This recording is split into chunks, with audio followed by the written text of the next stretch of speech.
With San Francisco claiming the second-year defensive tackle Jordan Jefferson off of waivers, I believe this could have one of the biggest impacts of any new addition this offseason. When you look at his PFF score, for instance, it comes in at 62.7, which is better than every one of San Francisco's other defensive tackles. And while he was extremely impressive as a rookie, I think Jefferson still has a ton of room for development, especially entering San Francisco's wide 9 defensive front that should be able to take advantage of his quick first step. So given how excited I am about Jordan Jefferson as a player, in this video I did want to break down the 6'3", 315-pound defensive tackle a little bit more deeply by going over his film, his strengths, his weaknesses, and career up to this point, so we can really understand how San Francisco will use him and what he offers. Initially, before diving right into his film, I did want to mention the Jaguars primarily used him as more of like a read and react nose tackle, primarily used to control the center and guard, so it will be different than how San Francisco uses him, as they will primarily ask him to get off the ball quickly and find his way into the backfield. Still though, when you turn on his film, you see a lot of skills that will be highly translatable into San Francisco's wide 9 defensive front. Here, for instance, on this little inside toss,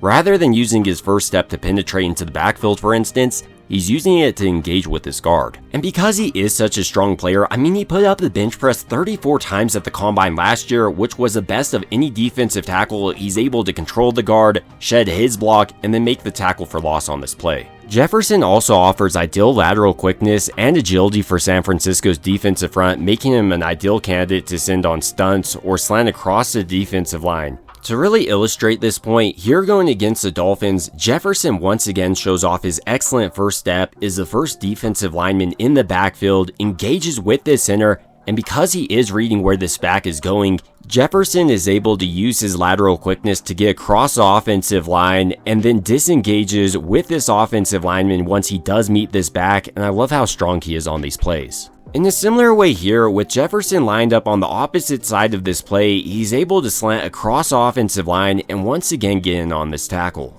Another part of Jefferson's game I don't think a lot of people talk about is just how smart of a football player he is. Here against the Colts, for instance, he does a nice job of ensuring this isn't any type of read option, and then once confirming it isn't, he's able to quickly close in on this back. In a similar way here against the Packers, Jefferson fills 50 trying to hook block him, so rather than going with it, once again, he fights across his face and makes the tackle in the hole. As impressive as he was for a rookie though, I think the best is yet to come, because when you see his preseason film from this year, he looks a lot stronger and more refined in several of his techniques. Here in the preseason, for instance, he looks a lot stronger. Going against 72, for instance, he forklifts him off the ground, then he shows off his refinement in his technique using a swim move to finally bring down 20. And while I love Jefferson as a run defender, I think headed to San Francisco, he's going to continue his development as a true pass rush specialist. And even as a rookie, he showed off great flashes in this aspect of his game, with probably my favorite move of his being a push-pull swim technique, which not only took advantage of his strength,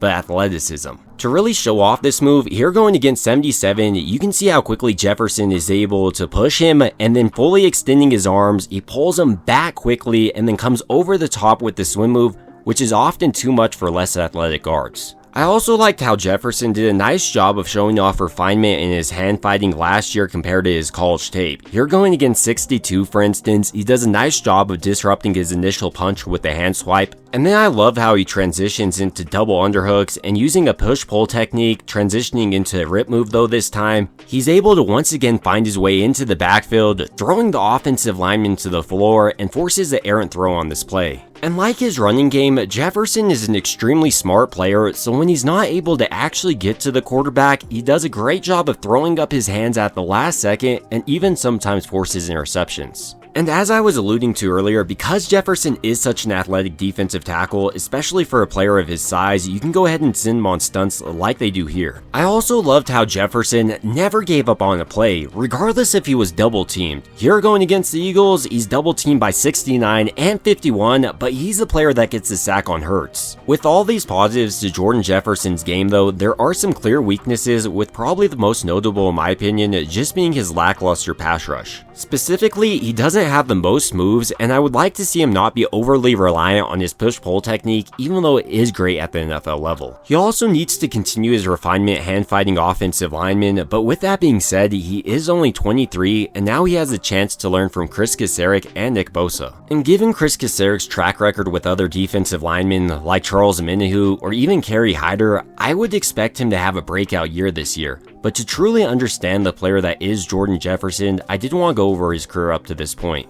When we were first introduced to Jefferson, for instance, he wasn't only a football player, but was also working on his wrestling moves at Navarra High School, and there he was a first-team All-Area choice after totaling 60 tackles and 22 tackles for loss and 5 sacks as a senior in 2018.